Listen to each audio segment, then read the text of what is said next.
Bueno amigos, ahora sí por fin vamos a intentar correlacionar todo lo que ya hemos visto en la primera parte en el famoso diagrama de Wiggers, famoso diagrama de Wiggers, el diagrama que te deja sin dormir por las noches. Ok. Bien, para entender este diagrama yo te recomiendo, y bueno, si no viste la primera parte del video, ve y por favor pónganle mucha atención, porque todo lo que hemos visto en ese video ahora tenemos que intentar correlacionarlas, pero ya en una línea de tiempo, porque cuando Wiggers creó este diagrama dijo: muy bien, voy a agarrar todas las fases del ciclo cardíaco, las voy a confrontar, o sea, las voy a correlacionar, pero las voy a poner en una línea de tiempo, confrontando de esta manera los fenómenos que pasan en un lado con el tiempo, ¿ok? Entonces él empezó a hacer muchas rayas, ¿sí? Le gustaba rayarse, era un rayado. Bueno, muchas rayas, tanto longitudinales, horizontales, oblicuas. Y, en fin, bueno, ¿todo esto para qué? Para poder confrontar, por ejemplo, lo que sucedía con la presión en los distintos componentes del corazón respecto al tiempo, que es la línea horizontal. Entonces tenemos ordenadas y abscisas, ¿ok? Pero también poder confrontar, por ejemplo, qué es lo que sucede con el volumen en el tiempo. Y empezó a agarrar variables. Una variable de esa fue, por ejemplo, la presión en la arteria aorta, que lo vemos ahí de naranja. Y en rojo la presión, o sea, cuáles son los fenómenos, los cambios de la variación del ventrículo izquierdo respecto al tiempo, ¿sí? Y de la presión en el tiempo. También cómo se modifica el volumen del ventrículo izquierdo respecto al tiempo, ¿sí? Qué modificaciones va a tener a medida que vayan produciéndose cada fase. Lo más importante y lo primero que deberíamos colocar es el electrocardiograma.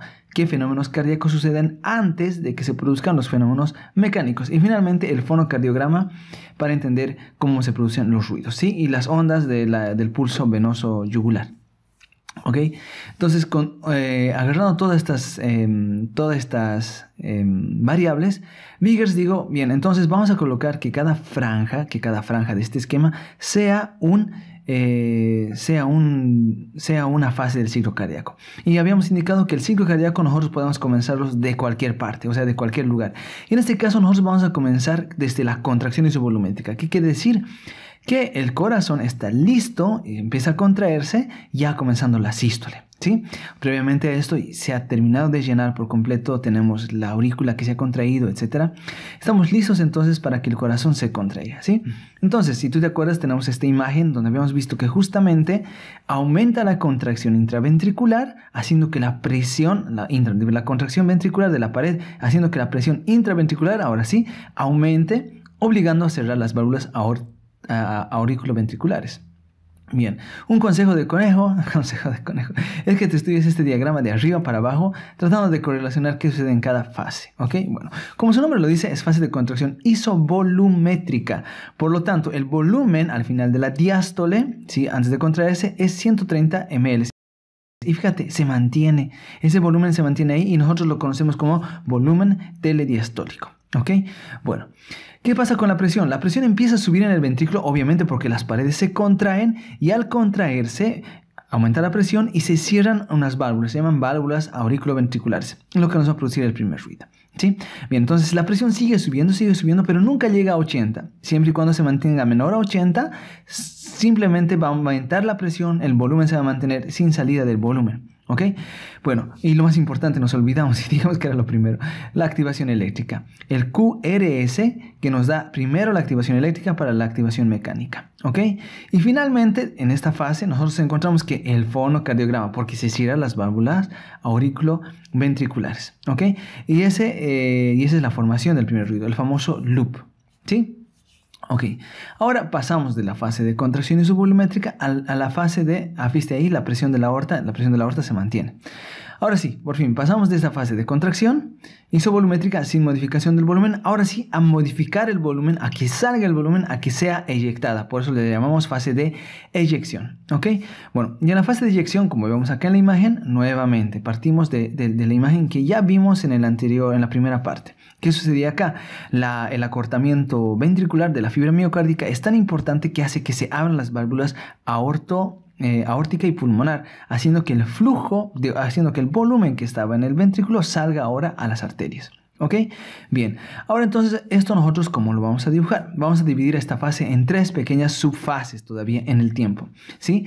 Ya cuando sube la presión arriba de 80 milímetros de mercurio, se abren las válvulas aórtica y pulmonar, se abren, ¿perfecto? Bien, entonces no hay ningún ruido ni nada ahí. Sube la presión y en el primer tercio de subida de la presión, que llega de 80 a 120 milímetros de mercurio, se llama la fase de eyección rápida, ¿sí?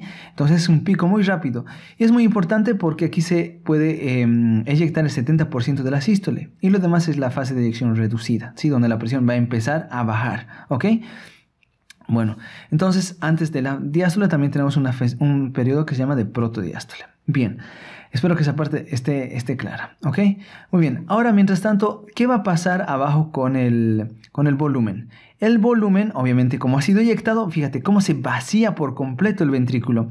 Y lo mismo acá, vamos a dividir y nos deja, perdón, al final un volumen residual llamado volumen telesistólico. Tele al final de la sístole. ¿Ok? Y vamos a dividirlo en 3 tercios nuevamente. El primer tercio donde se eyecta el 70%, que es la fase de eyección rápida. Mucha atención al manejar estos tercios porque ahí se van a producir los soplos, ¿sí? En el primer tercio, en el segundo y en el tercer tercio. Vamos a ver después por qué. La activación eléctrica no tiene mucha importancia en el periodo de eyección, apenas el segmento es que lo único que te dice es que se está contrayendo. Y el fonocardiograma sigue en silencio porque no hay ningún ruido.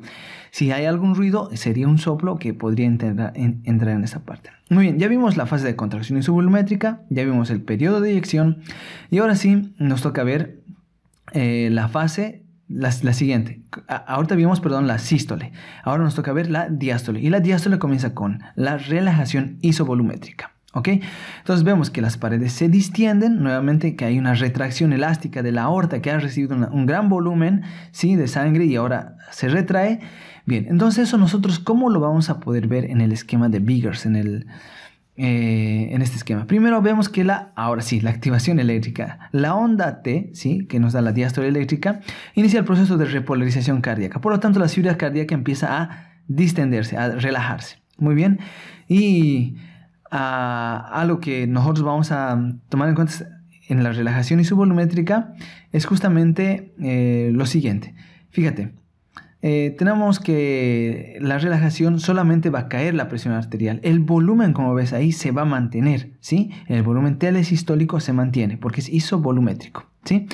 Entonces, al mantenerse el volumen, ¿qué es lo único que se va a modificar aquí? Es la presión del ventrículo, ¿sí? Pero antes de eso, nosotros tenemos que entender, ¿sí?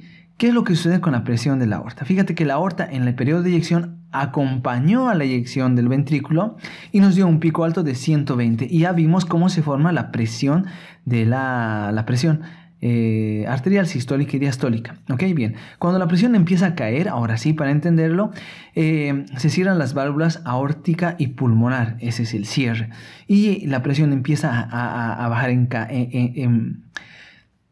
empieza a caer y al caer, entonces nos está diciendo que solamente modifica la presión y no el volumen. ¿Ok? Fase de relajación isovolumétrica. ¿Ok? Bueno, entonces más abajo tenemos toda la franja que forma la onda T. Bien, aquí nuevamente surge la pregunta. Si es que se cierra en este periodo las válvulas aórtica y pulmonar, entonces se produce el segundo ruido. ¿Ok? Bien, entonces estamos en la fase de relajación isovolumétrica. Bien, ahora sí nos toca hablar de la siguiente fase, ¿sí? La fase que vamos a ver ahora se llama fase de llenado ventricular. Si tú te acuerdas, en la primera parte habíamos visto, como está en la imagen, que solamente lo habíamos visto como un proceso simple, ¿sí? Bien, pero el llenado ventricular tiene 3 partes importantes, 3 subfases. Igual que el periodo eyectivo, nosotros hemos visto que tiene 3 tercios, 3 subfases pequeñas, ¿sí? Igual en el periodo de llenado ventricular va a tener 3 subfases más pequeñas, ¿sí? ¿Cuáles son estas? ¿Sí? Vamos a ver la última que ya la conocemos, se llama contracción auricular, que es la última fase para que se llene completamente el ventrículo al 100%. Pero antes de eso tenemos un llenado rápido y un llenado tipo diástasis, un llenado muy lento, ¿sí? Muy bien. ¿Qué sucede en el llenado ventricular? Vamos a ver la actividad eléctrica. Línea isoeléctrica, no hay nada, porque el ventrículo está prácticamente sin actividad eléctrica. ¿Sí? Entonces, ¿qué es lo que sucede? Se llena el ventrículo hasta un 78% rápidamente, o sea, ingresa en chorro, algo así para que te imagines, gracias a un mecanismo de succión, porque está prácticamente distendido y se llena. Y en la fase de diástasis vamos a lograr llenar finalmente el ventrículo hasta un 2%, o sea, perdón, con un 2% más llegamos a un 80%, y es el 80% que nos queda al final del llenado ventricular. ¿Sí? Lo que habíamos visto en la anterior, en la primera parte. Bien, ¿qué pasa con la aorta? La aorta obviamente como baja la presión a cero, entonces permite la apertura de ¿quién? De las válvulas auriculoventriculares, ¿sí? Ok, y al permitir esto va a permitir que la aurícula termine de vaciar todo su contenido. ¿Qué pasa con la aorta? No pasa nada, obviamente hay retracción elástica, pero como las válvulas aórtica y pulmonar están cerradas, entonces no tendría que por qué modificarse, no hay ninguna otra fuerza que modifique esa línea de la aorta. Bien, ahora vemos que aquí se puede escuchar un tercer ruido en la fase de llenado rápido, ¿sí? También llamado protodiástole. Este es fisiológico en niños, ¿sí? Pero puede ser patológico en las insuficiencias cardíacas sistólicas, ¿ok? Mucha atención. Se llama también latido en corrida de caballo, ¿sí? O galopante, ¿sí? Entonces es un ruido muy, muy patológico cuando tienes un paciente con una insuficiencia cardíaca de tipo sistólica, sin capacidad, sin poder contraerse, ¿ok? Bueno, finalmente tenemos la última fase de la diástole, que es el llenado, una fase activa, porque previo a este, el llenado ventricular simplemente es pasivo, pero ahora ya es una fase activa porque hay contracción auricular. Entonces habíamos visto que justamente esta contracción auricular, gracias a la contracción, va a hacer que el contenido de la aurícula pase al ventrículo completando esto. Entonces, para que se active la aurícula, ¿qué necesitamos? Una onda P. Primero, siempre, activación eléctrica para activar la contracción cardíaca. Entonces, se activa la onda P, se activan las fibras y esto nos da contracción eléctrica, hace entonces que es el 20% que quedaba en la aurícula pase al ventrículo, completándonos el 100%, dándonos el volumen telediastólico y le da como una onda de rebote a la aorta porque se está completando de llenar el ventrículo, al ventrículo, ¿ok? Bueno, entonces acá tenemos la fase de